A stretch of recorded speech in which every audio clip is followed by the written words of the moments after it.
All right. Good morning. My name is Adekunle Akintayo, and last week I invited you and a few of our other friends to participate with us in a 30-week challenge to discuss the topic, Can You Fix Nigeria? Well, this is the first of many videos I'm hopeful that we're going to put out to discuss this topic.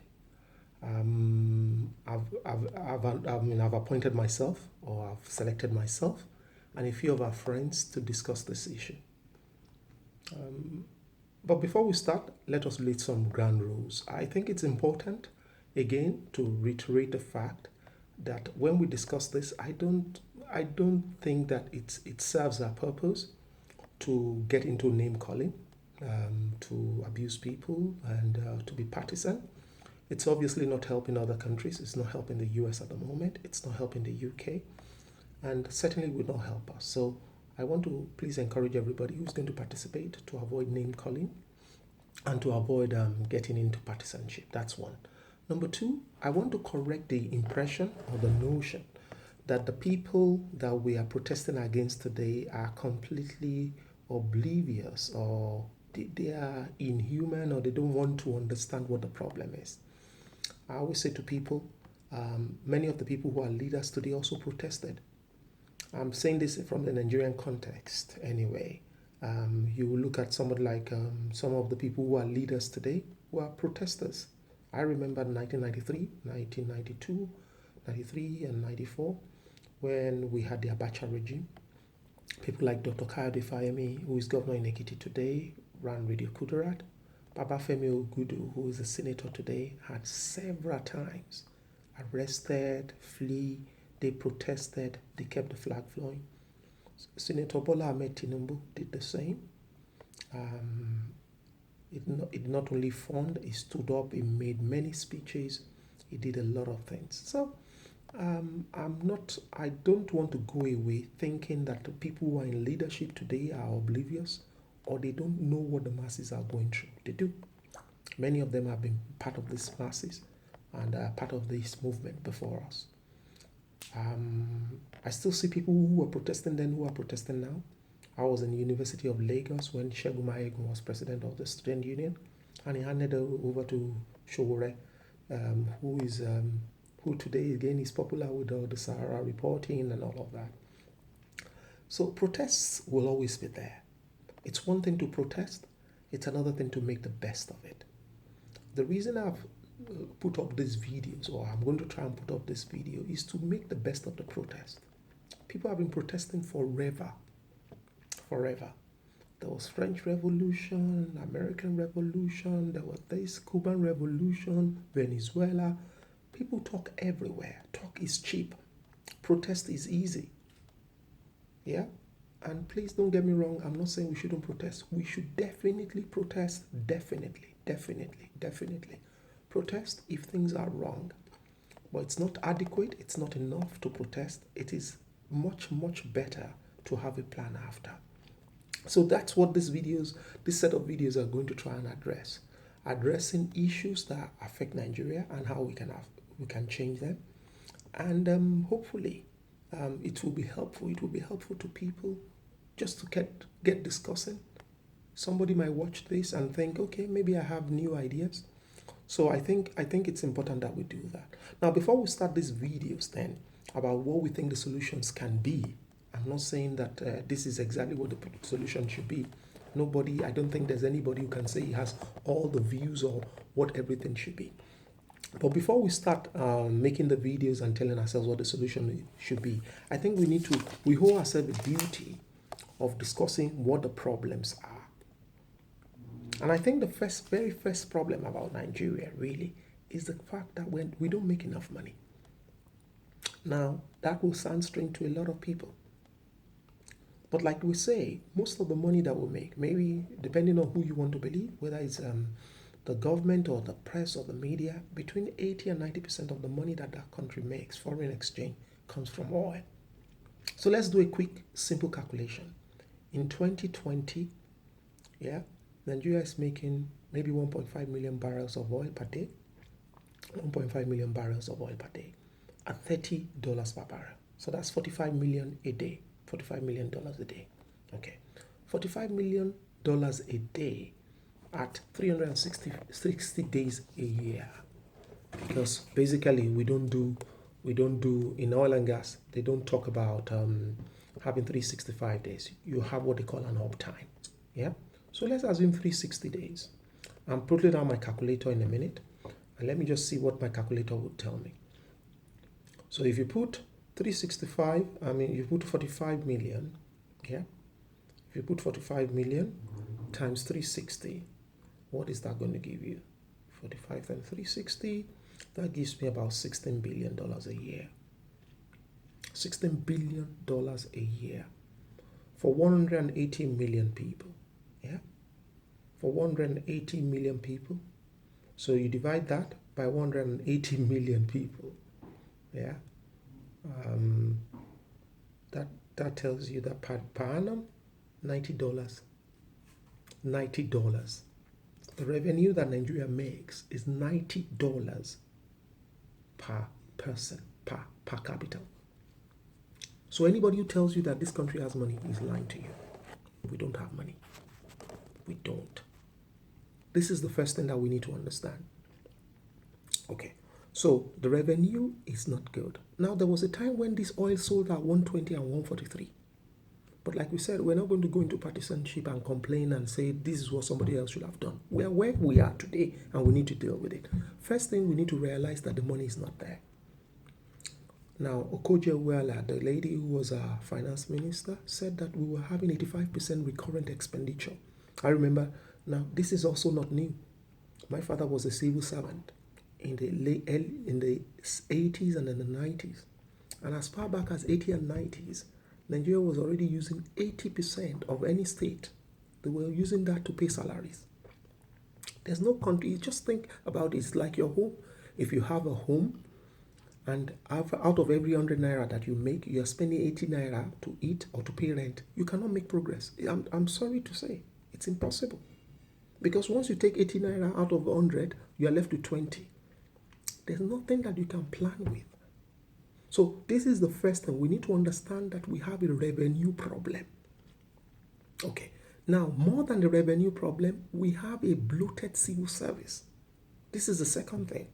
I remember when Tinubu was governor in Lagos, he was saying that the civil service of Lagos constituted about less than 5% of the population, but he spent over 70% of the state's revenue paying salaries. Now, that's the second problem that we need to look at. How do we address those things?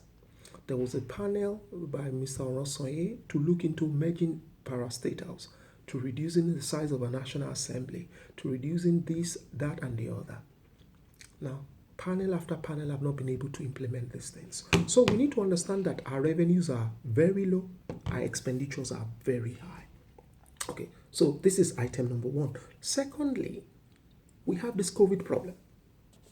And this COVID problem is not a Nigeria problem, it's a global problem. It's a global problem. The UK is struggling, the US is struggling, every country around the world is struggling. Of course, this is creating a lot of frustration, but the question is, the people who make solutions are not the people who are protesting. Please, let's get this right. In 1929, for example, you started what they call the Great Depression in the US. There was a President Hoover, yeah, and they could not address this issue. Somebody else came, FDR, I understand. I need to get my facts right. FDR came and they started big construction activities. They started giving people a lot of social welfare, getting people, paying people just to get people back into work. Now, so yes, there could be issues, but then the important thing is that we must put into planning the palliatives, the things that we need to correct it. First thing that we need to do is that we need to create jobs. There are too many people who are out of work. Now, they are out of work for two reasons. One, there are no jobs, there's no doubt. But secondly, there are a lot of people who are not willing to do anything. People would rather sit at home and not do anything than go and take 20,000 somewhere and just be contributing. There's a case to be made for people going back to farming in Nigeria. I keep saying it. There are only two sectors that can employ our youth today. It's either construction or agriculture. And until we get this fact right, we will not solve this problem. So, a second problem that we've talked about there is the problem of jobs. Number three, let's talk about our age profile. It's a country that has, like they say, majority, over 60-70% of our people are under 25 years old. It's a very young population. It's a very young population. And people think this is a positive. Yes, it could be a positive. But if you have an unproductive young population, you are not going to make any progress. Let's be honest. A lot of our young people have never seen better. They've never seen better. They don't understand what it is for electricity to work. They don't understand water to come out of the pipe. They've never seen water come out of the tap. They've never seen water. People have never seen Ibadan. There's a generation that have never seen Lagos-Ibadan Expressway good. They've never seen it. I remember when I was a kid, we used to drive from Akure, where I lived, to Lagos in about 3 hours, coming through Ore, Jebu-Ode. The roads were perfect. Do you understand? Now there's a whole generation of people who have not seen better. So Nigeria needs to also find a way of engaging these people. And one way to do it is to create farms, to create construction companies, we need to dredge the Niger, employ 10,000 people. If we need to do it manual labor, let's do it. Employ the people and put them to work. This is another problem. A third problem is urban migration. When censuses were first taken in Nigeria in places, recently the gentleman who is the Oluwo of Uwu was saying that in 1900, Iwo was the fourth largest city in Nigeria. Can you believe it? Now, there's nobody who lives in those places anymore. Iwo was the fourth largest city in Nigeria. Can you believe this? In this century, in the immediate past century. Now, so the problem is that a lot of people have also left. I grew up in rural Ekiti State or Ondo State. Places like Ado Ekiti, Ikere Ekiti, Kole Ekiti. Those places, when we were growing up, had 500,000 people. A thriving middle class, people who were working in universities, who had big hospitals. Those cities had big hospitals. They had big ministries. There was NIFO. There was plantations. People were employed. All of those things are dead. As a result of that, people have migrated into the cities. There's so much migration into our cities that the cities' infrastructures are collapsing and the economic viability of the villages or the townships are dying. There needs to be a plan to put in place to reverse this trend. Now, we've been saying this for a long time, but somebody needs to start thinking about it. Okay. Now, the next issue to talk about is the system of government itself. Okay. Much has been said about restructuring. Much has been said about, should we go back to the regional system of government? Should we go back to the presidential system? Should we stick to the presidential system of government? Should we go to the French system of government? Are we better off under the military dictatorship? Now, there's been so many calls that have been made about several of these things.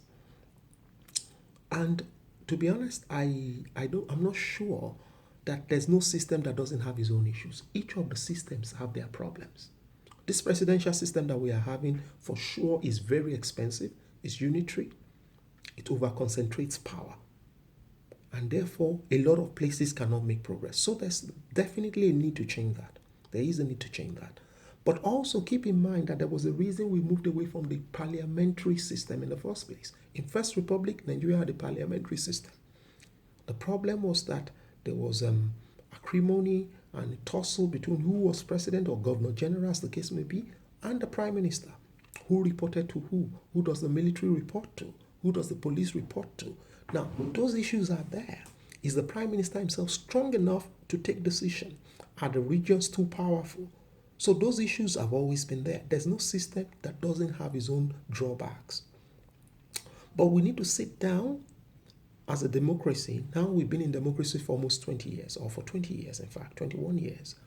So, and the last constitution, the constitution we're going through, was developed for us by a military. It's time now for people who are civilian people to sit down and then to find a constitution that is democratic, that is not unitary, that is more federalist, that delegates power. It's surprising. I see there's a lot of protest on HENSAS, which is rightly so, maybe rightly so. I don't know enough about it, I have to be honest. So I'm not going to comment much on that. But has anybody ever bothered to look at our police force? If you go to the police college in Ikeja, you will weep for Nigeria. Every day I go past Obalende, if you go past Obalende or the Falomo Bridge, just look down to your left and look into the police barracks, which is at the heart of Ikoyi. You will weep for Nigeria. Open soccerways. These policemen live like animals.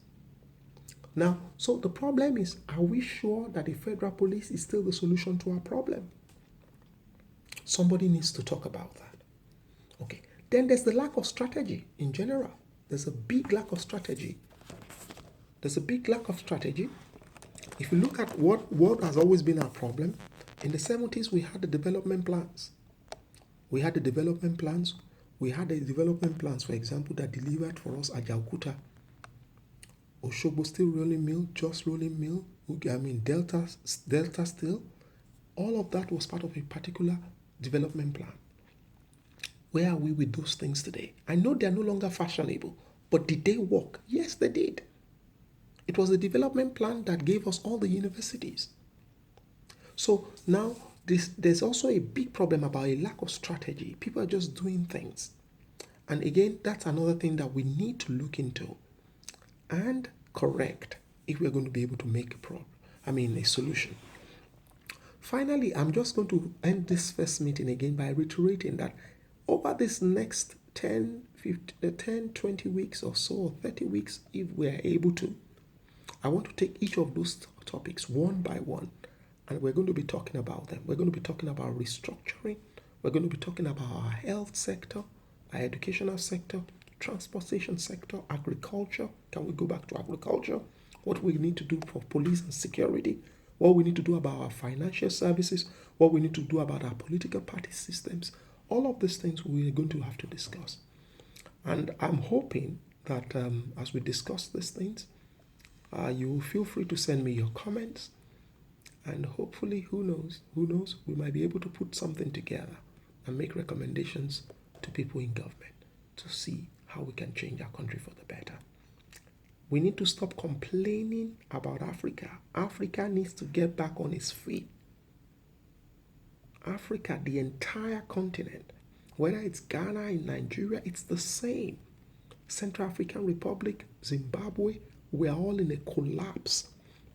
And at some point, we're going to have to take our destiny in our hands.